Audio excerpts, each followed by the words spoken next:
All right, so welcome to our HIV and Housing presentation this morning. My name is Alokan Peace. Our pronouns are she and her, and I'm the HIV Capacity Building Coordinator with Tennessee Department of Health.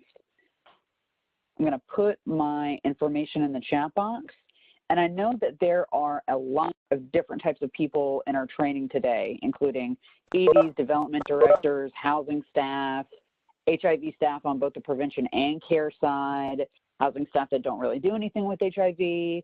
So please, please, please, if you could, find the chat box and put your name, pronouns, and maybe your title in there so we can get a good list of the people who are in the room. If what you see are the slides, you can scroll to the top and you'll see a bar that will give you the option to open the chat box. So if you're looking for how to contribute, that's the way to do so. So today we are going to talk about how housing instability contributes to HIV vulnerability and transmission, so how it makes it more likely that a person might come into contact with HIV, contract HIV, and then pass HIV to others.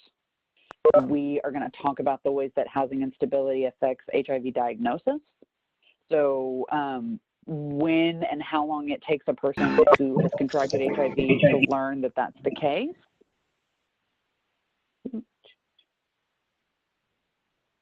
All right, and then we are going to review the HIV treatment cascade and look at the impact that housing instability has on people at every step of the cascade. So from there, because I don't like to describe a problem without any sort of solution, we're going to talk about HOPWA and Ryan White services and how they connect people living with HIV to stable housing. And as a spoiler alert, part of the reason we're doing these presentations is that we want all the organizations who are eligible to apply for HOPWA funding in 2021 to be able to do so. So this is one of two. And then we'll look at some homelessness data specific for our state. So as we go through, if you're on this call, it is almost certainly because you registered for the HOPWA presentations. Know that you only have to register once. So if you're on this one, you've registered for the second one. But if you have staff that couldn't make this one and after today you definitely want them on the next one, please encourage them to go register. All right. So normally, if you know me, you know that the first thing I like to do is put up a definition slide, but there's not a housing instability standard definition that crosses government organizations and community-based partners. Like lots of people are working on their own definition. One thing that is generally accepted and that I want us to think of when we're talking about housing instability today is that somebody's experiencing housing instability if they don't know where they're living, sleeping, or keeping their belongings for an extended period of time. Now, whether or not it needs to be all three, or just one of those three, or what the definition of an extended period of time is, all of those are things that are up for debate, and different programs define them different ways. But think of housing instability for the purposes of our discussion today as that. I don't know where I'm living. I don't know where I'm sleeping. I don't know where to keep my items, my stuff. And if we look at housing instability like that, then the beginning of the story as it relates to HIV starts with adults. Now, children can be homeless too, but for our purposes, we want to start looking at 18 to 25-year-olds. So the first experiences with housing instability a person can have independent of a parent being their buffer of it. So them themselves as an adult. Now, there are two types of young adults, 18 to 25, that are more likely than others to experience housing instability. And one is LGBTQ youth, so lesbian, gay, bisexual, transgender, or queer youth.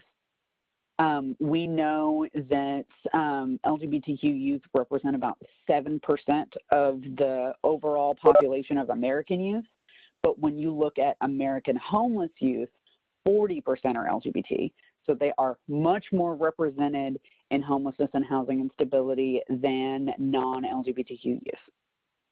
And the primary cause for their homelessness and housing instability is family rejection, which makes sense. I mean, who makes sure that 18 to 25-year-olds have shelter?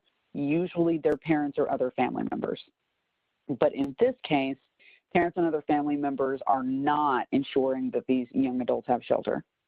Now, for about half of LGBTQ young adults who experience homelessness, this experience manifests as couch surfing, where they work with friends and family and sleep on couches temporarily until they find something more secure.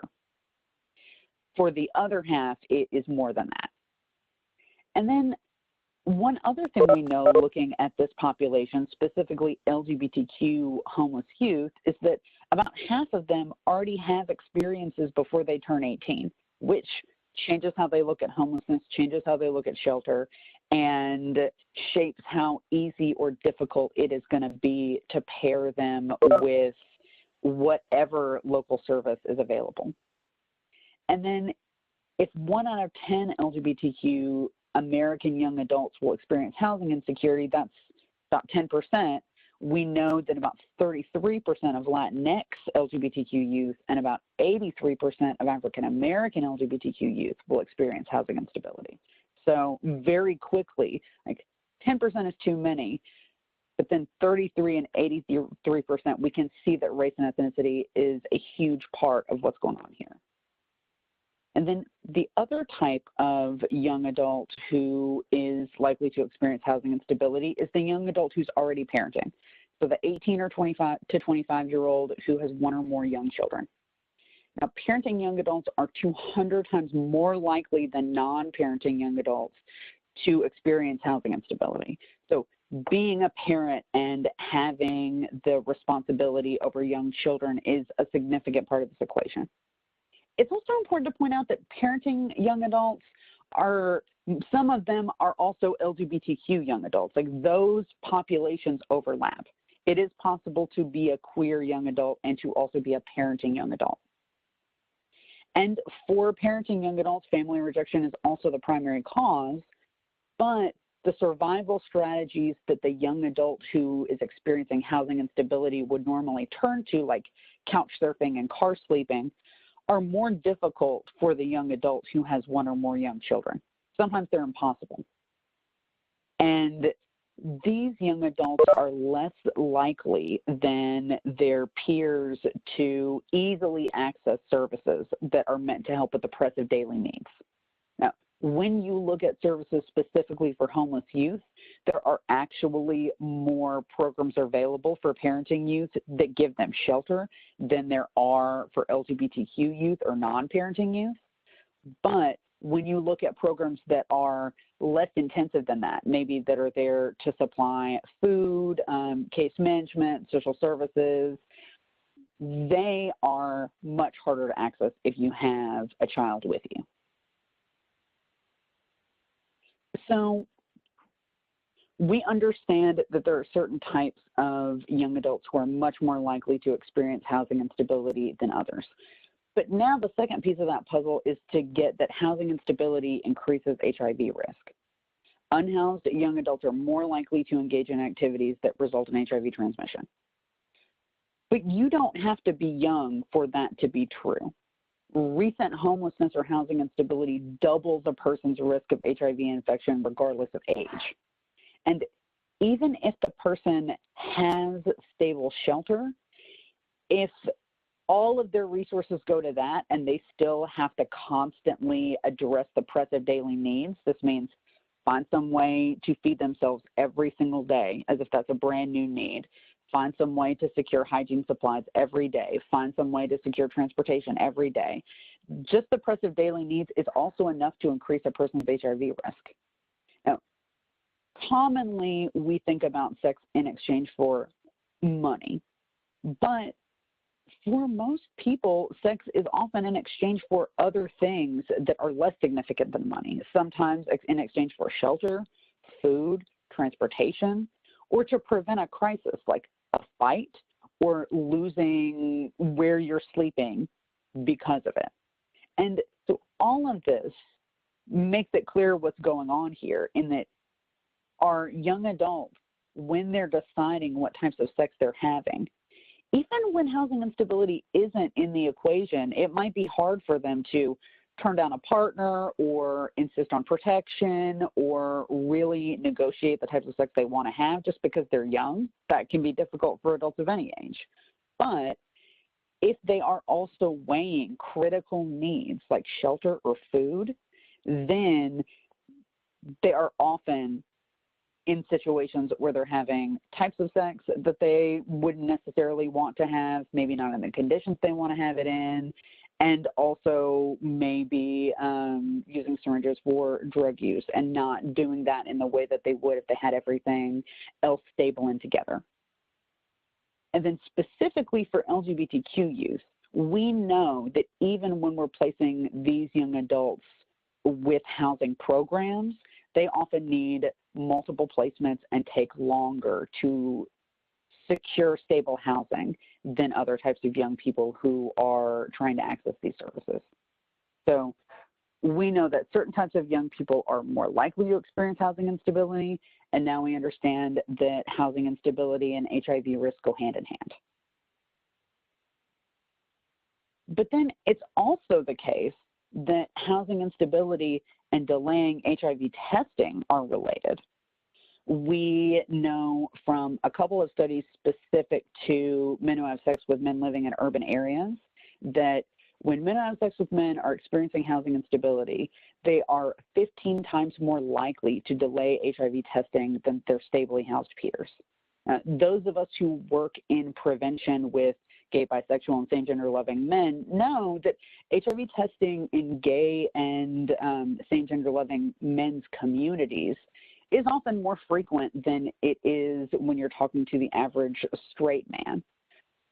But for men who have sex with men who have unstable housing, it is much less frequent. And then housing instability alienates people from primary medical care for a wide range of reasons. Like when you go to a PCP appointment, they want your ID. If you're experiencing housing instability, that might be hard to lay hands on. They want an address. That can be difficult to give and really uncomfortable for you to explain why it's difficult to give. They want a phone number they can contact you on.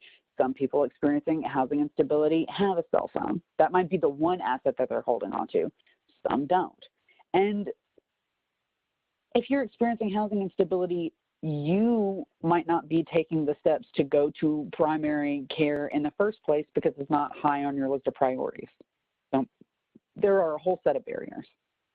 And then HIV criminalization in Tennessee creates a unique barrier for the people who know about it and understand it. So not all adults who are not living with HIV even have HIV criminalization on their radar. So it's not a factor that's affecting everyone.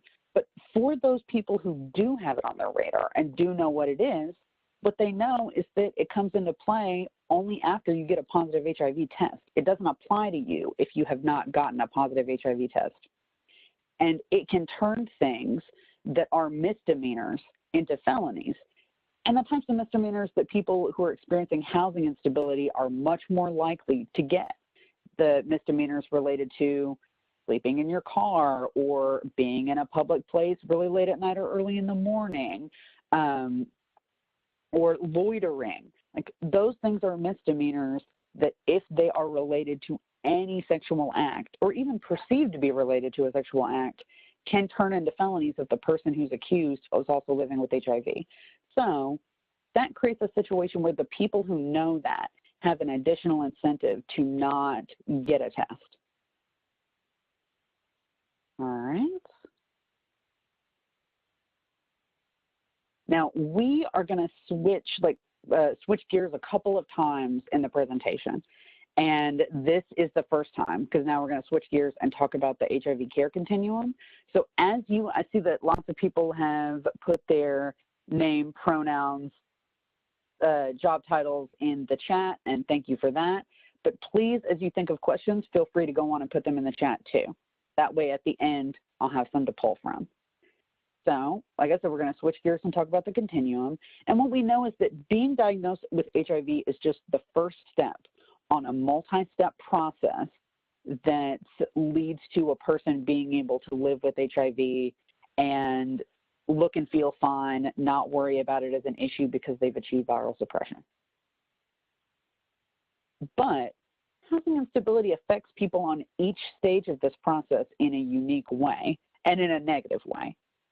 And even though we talked about the fact that experiencing housing instability makes it more likely that you'll come into contact with HIV, it is also the case that people living with HIV, at least half of them, are going to experience housing instability following their HIV diagnosis. So it's not just before and contributing to your diagnosis, it's a common experience for people after they've been diagnosed. And at each step of this cascade, lack of stable housing is one of the strongest predictors that a patient will struggle, that they will not achieve their goals in that step. We're going to walk through each one. So just in case some of you aren't familiar with the cascade, the idea is this. Out of 100% of people living with HIV, the first step on the cascade is how many of them are diagnosed. The second is how many of them are engaged in care, so they've gone to 1 or 2 visits. The third is how many are prescribed medication, antiretroviral therapy. And the fourth is how many achieve viral suppression because of being prescribed and regularly taking their medication. And we see very quickly, like we haven't diagnosed 100% of people, but as soon as you get to the step that requires that a patient has gone to at least 2 visits, the number of people who are engaged in care drops dramatically. And you're not going to be virally suppressed if you're not engaged in care. So each one of these steps builds towards viral suppression. And what we'll see is each one of these steps is severely impacted by housing insecurity. So first, looking at engagement. The engagement in this presentation includes entry into care in the first visit and subsequent visits. And what we know from multiple housing studies is that housing instability delays entry into care. So when the person has their diagnosis, it is a predictor that it will take them longer to go to their first medical care visit and get their first set of labs. We also know that it is a strong predictor that they will not continue to go to care, which means that our people living with HIV who are experiencing housing instability are more likely than any of our other patients to skip appointments, not make appointments, to not get the number of appointments in a calendar year that would be right for them related to their diagnosis and how long they've lived with the disease. And housing instability is a strong predictor of client engagement in care. When clients are not engaged in care, housing instability is often a key reason why. And so even though this has a lot of research behind it, there's some common sense here too, that stable housing makes it easier for a person to focus on care, to remember where when their appointment is, to go, to bring all the things they need to bring, to be taking their medication. But it's also the case that we have research that shows that these two things, success in care and housing instability, are connected. And there are plenty of other forms of research that show that the factors that make it more likely that you're going to experience housing instability and factors that make it more likely that you are not going to be successfully engaged in care, a lot of them overlap. So it's not just a one-to-one correlation, it's that there are a lot of factors in play. And then moving on just to the prescription. So we know now that in 2020, people living with HIV can have dramatically different experiences with the disease. You can have HIV, look and feel well, live most, if not all of your full natural lifespan, and rarely get sick and not get an AIDS diagnosis. Or you can get sick regularly, get an AIDS diagnosis, and have your life severely impacted by the fact that you live with HIV. Both of those things are possible now. And what makes the difference is starting HIV as soon as possible after diagnosis, and not starting HIV, starting ART as soon as possible after diagnosis, and then staying on it for as long as you can. Those are key factors in whether or not a patient is going to achieve viral suppression. And housing instability and food insecurity are some of the strongest predictors that a person is not going to start care right as soon as possible after diagnosis, and stay in care, going to their regular appointments. So on the patient side, struggling with food and housing makes it much less likely that they're going to be proactive and engaged in their care. But on the clinician side, it is still the case that even though starting ART as soon as possible after diagnosis is what we're recommending, that clinicians might look at their individual patient and decide that starting ART right away is not right for them. And in the situations where that happens, often housing instability is the reason or one of the reasons behind their reluctance. So both on the clinician and the patient side, housing instability affects the equation when it comes to prescription. And then the overall goal is viral suppression. And we know that people living with HIV have many barriers to viral suppression if housing instability is a part of their lived experience. And now we understand that it might be a part of their lived experience before they got HIV, before they became an adult, and after they got HIV. So lack of stable housing directly correlates with higher viral loads and an inability to achieve viral suppression. It also is linked to worse mental and physical health indicators for individual patients. And that's why housing is seen as a critical support service for people living with HIV when it comes to the services that would make their HIV treatment a success. All right, so we were talking about the cascading care, and like I said, we're going to switch gears a couple of times. So we're going to switch back and talk about prevention, because the research makes a strong and compelling case that people experiencing housing instability are more vulnerable to HIV, but traditional HIV prevention doesn't usually include anything about housing. Like when we think of HIV prevention, we think about abstinence from sex or injection drug use, condom use, PrEP, PEP, using new syringes, harm reduction related to sex and drug use. We don't usually think about housing in that bucket of core prevention services, but maybe we should, because it's definitely a critical part of the equation.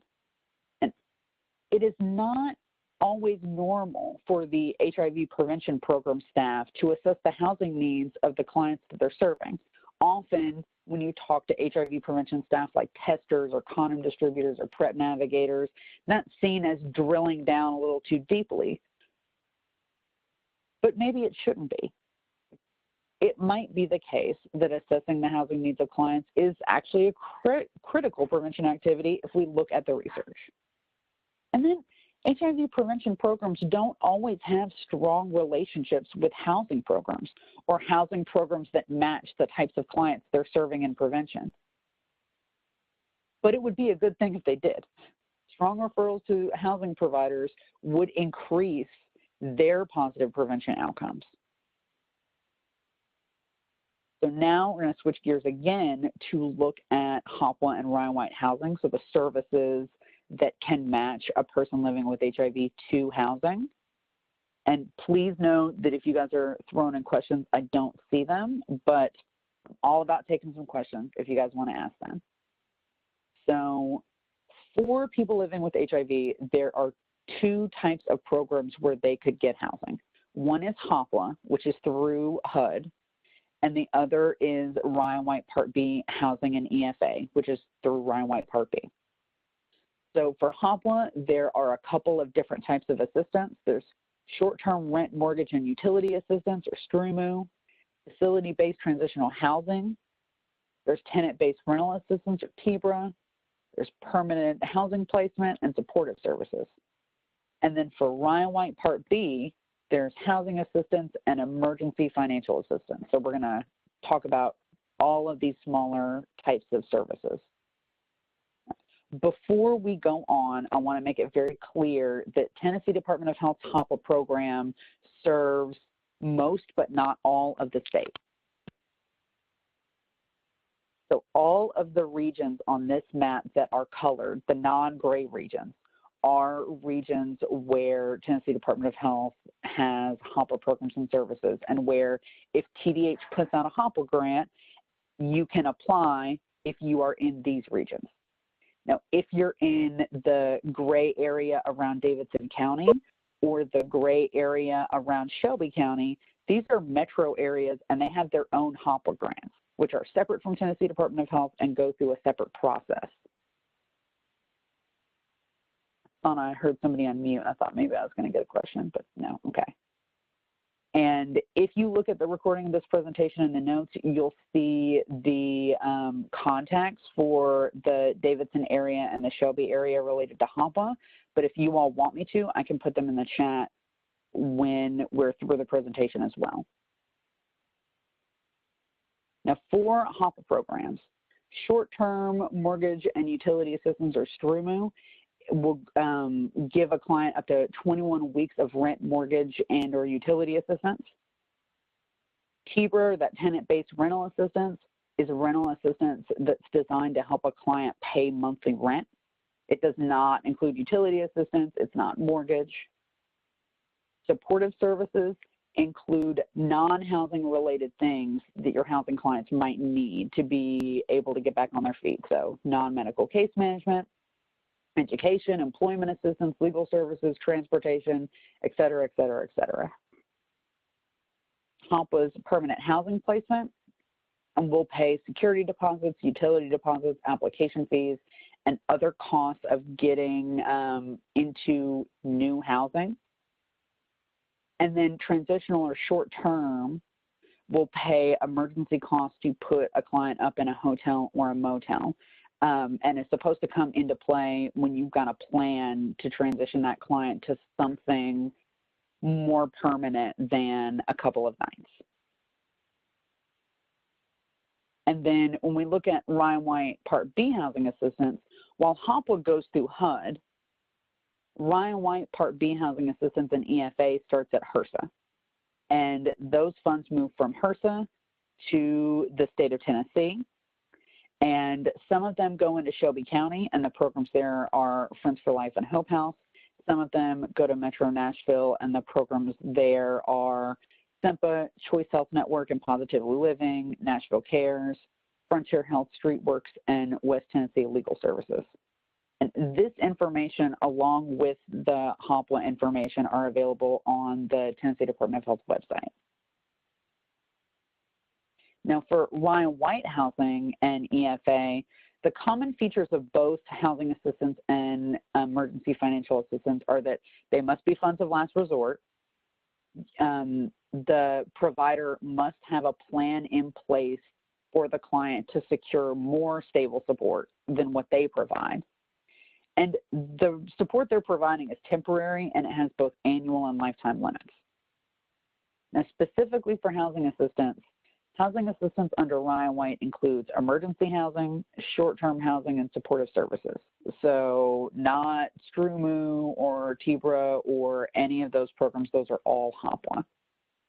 And then emergency financial assistance includes assistance with short-term utilities, which can be crucial if you've got your client rental or mortgage assistance, because if they're renting and they're not paying their utilities, they might lose their ability to rent. All right, so again, we are going to switch gears, and this time we're going to sort of round out and close the presentation looking at some state data and talking about how the data is collected and sort of where the gaps are. So when you are trying to assess homelessness, step one is that you're assessing homelessness and not housing instability. So that larger definition that we talked about at the beginning is not necessarily what you are seeing when you look at homelessness data. Homelessness has a much more severe and urgent definition. For homeless programs, they are often looking for people who have been unsheltered or on the street for an extended period of time. Whereas when you're talking about housing instability, it might be the case that your client is experiencing housing instability and they've never actually slept in a car or on the street before. But so when you're looking at homelessness data, you're looking at people who've had significant street experience or interfaced with shelters and had shelter experience. And the way they come up with these numbers is that jurisdictions do what's called a pit count, or a point in time count, where they choose a day and they organize shelter staff, staff at organizations that serve homeless adults and families, and volunteers. And they send out volunteers to outdoor locations where they know that homeless adults and families sleep. And then they organize staff in indoor shelters, indoor locations, and at service providers to count the number of homeless people they have in their area. They usually set the time really early in the morning on the day that they've designated, and then they wake everybody up that they can find, give them a cup of coffee and some food and a survey, and the survey yields the data that goes into the count. Now, already you can see that while this might be an innovative way to get at and be able to count and talk to people who are homeless and are not necessarily going to check in at a location to take a survey, it is also missing people, a lot of people, if we broaden the definition to housing insecurity. They're not going to get people who are sleeping on couches. If the person's sleeping in a car, but that car is not parked in one of these designated areas where other homeless people are known to be, they're not going to catch the person sleeping in the car. And especially for young adults, they're not interfacing with homeless shelters and housing organizations at 18 to 25 years old, the same way they are as they age. And you can see if you look at just this second section, persons age 18 to 24, that's a really small number compared with people of any other age.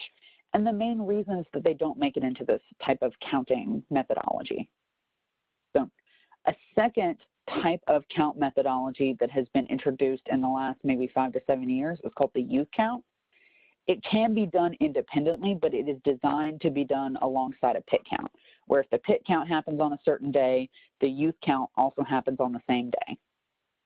And the way the youth count works is that they set up magnet events at places where young adults who experience unstable housing are known to hang out during the day. These can be public libraries, public community centers, youth centers, anywhere where these young adults know that they can come, bring their things, they won't have to pay any money and can spend time and be unharassed, are potential good locations for a youth count. So as the pit count is being organized, often the youth count is also being organized. They're setting up their magnet event locations. They also recruit volunteers and send them to these magnet events. The volunteers offer the young adults, coffee, food, and small incentives to take the survey. And that is how the youth counts gather this additional information about housing instability and homelessness among young adults. All right, so like I said, if you look at the recording, there are pages and pages of sources. But so at this point, I am going to switch gears and switch to camera mode so that we can have a little bit of a conversation and Q&A. So for those of you who are unfamiliar with WebEx, what you'll want to do is go up to the little buttons that all look like squares or grids, choose the version of that that looks best for you, and turn your camera on. So please know that you can either throw your question or comment in the chat box or turn your camera on and ask. And I am joined by my colleague, Trang Wadsworth, who is the HOPWA Program Director for Tennessee Department of Health. So if I have a question I can't answer, I know that she can also answer it.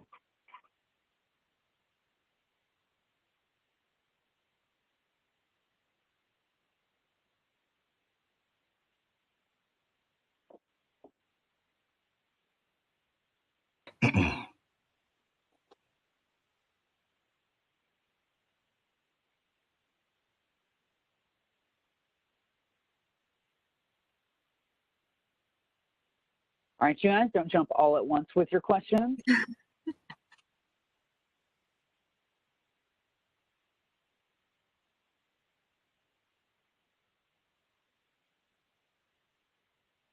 Well, Alok, and I just wanted to say you did an excellent presentation to link the importance of housing and why housing services are so needed in our communities, as well as the need that we have to obtain HOPWA project sponsors to institute housing services in their communities. So I wanted to state that this is just the beginning part of the HOPWA trainings that we will be providing to prepare individuals to possibly implement HOPWA services and apply for the RFGP that will be coming out in January. And the next training that we will be delivering will be next week on Wednesday around the same time. And that one will be specific to the state of Tennessee HOPWA program specifically and the services that we provide.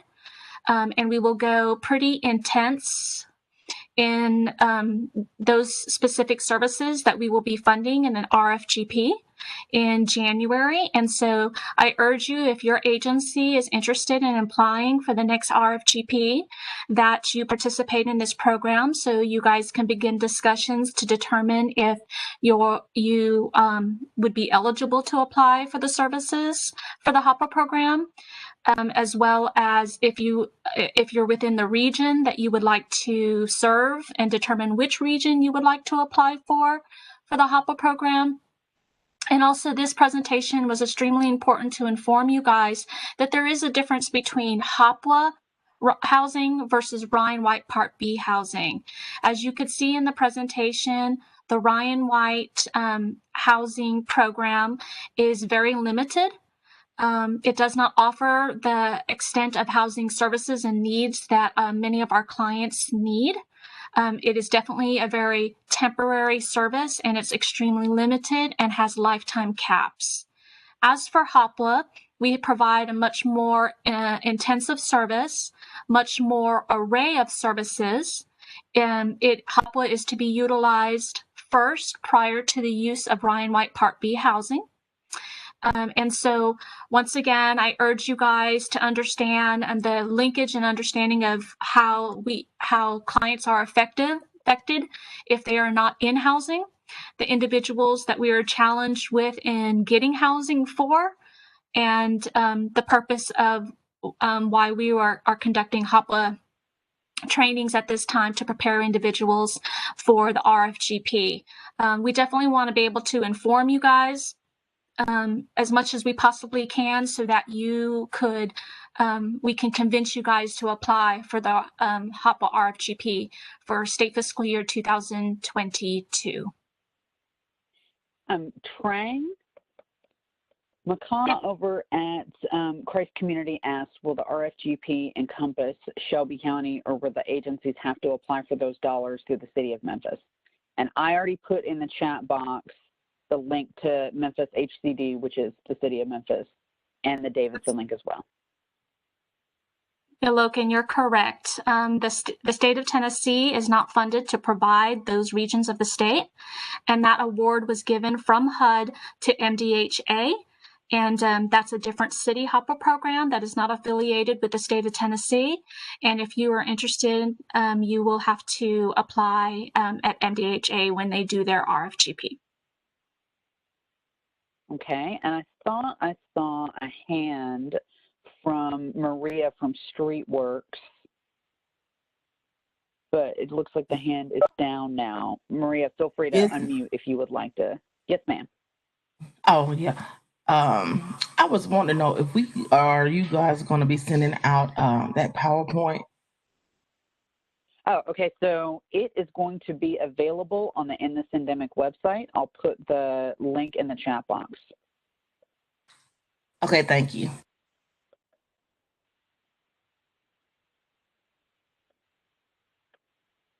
There you go. And then,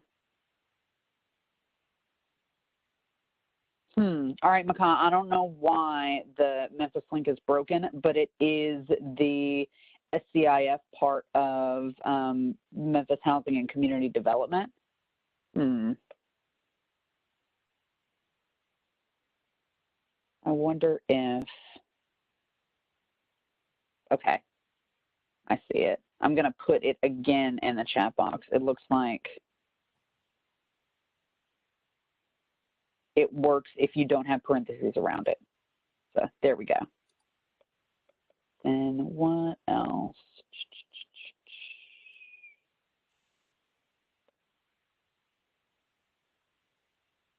All right, you guys, I don't see any other comments or questions in the chat box. I'll give you guys another minute or two to throw things in there. Feel free at this point to just unmute yourself if you want to ask a question or make a comment. And otherwise, we'll wrap up. Logan, I just looked it up. Is this going to be the actual PowerPoint slide, or is this a recording of the whole presentation? It's going to be a recording. If you all have interest, I can make the slides available in PDF form as well. Is that something you would like? Yes, ma'am. I would love that. Thank you. Okay, not a problem at all. All right, last call for comments or questions.